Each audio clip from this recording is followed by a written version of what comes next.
সেজদায় পড়ে আগামী 13 তারিখ যেন হয় নতুন বাংলাদেশের জন্য। বলবে এই বাংলাদেশকে এখনকার চাইতে বড় হবে না ছোট হবে না, এই বাংলাদেশে থাকবে কিন্তু তার চরিত্র পাল্টে যাবে ইনশাআল্লাহ। এটি হবে জনকল্যাণমূলক বাংলাদেশ। এটি কোনো দল ব্যক্তিকে সন্তুষ্ট করার জন্য হবে না, বরঞ্চ জনগণকে তাদের পাশে থেকে সেবা দেওয়ার জন্য হবে।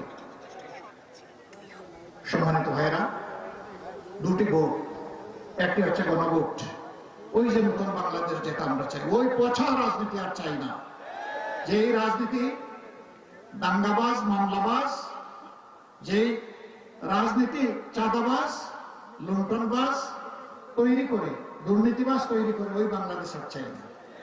যে বাংলাদেশ আমাদের মায়েদের বুক খালি করে, ওই বাংলাদেশ চাই না। যেই বাংলাদেশ শিশুদেরকে এতিম বানায়, ওই বাংলাদেশ চাই না। ওই বাংলাদেশও চাই না। অন্যায়ভাবে যেই বাংলাদেশ আমার যুবতী বোনকে বিধবা বানায়, ওই বাংলাদেশ আমি চাই না।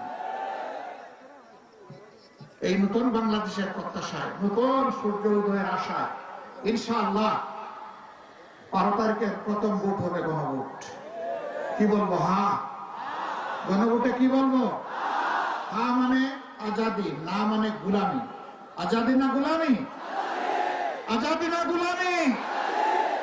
ইনশাআল্লাহ সবাইকে নিয়ে আমরা হা ভোট বিজয়ী করবো ইনশাআল্লাহ। দ্বিতীয় ভোটটা সরকার গঠনের। কারে ভোট দিবে? হ্যাঁ, উত্তরটা এরকম হবে, 54 বছরে যাদেরকে দেখেছি তাদের আমলনামা আমাদের সামনে আছে। আর 5 আগস্ট থেকে এই 17 মাস যাদেরকে দেখেছি তাদের আমলনামা আমাদের সামনে আছে।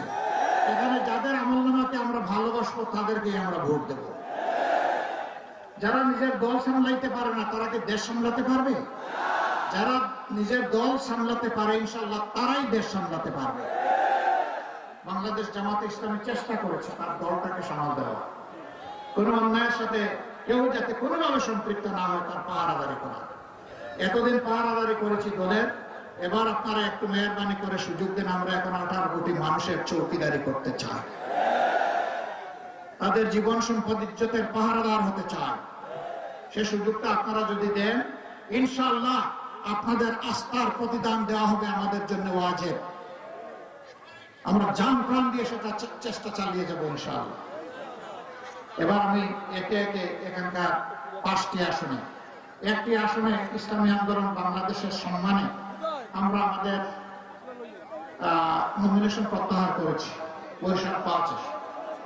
এছাড়া আরো 5টা আসন আছে। সেই আসনগুলোতে এখন আমরা সংসদ সদস্য পদপ্রার্থী ভাইদের হাতে প্রতীক তুলে দেব, এই আশায় যে বরিশালবাসী 5টা আসনে আমাদেরকে উপহার দিবেন ইনশাআল্লাহ।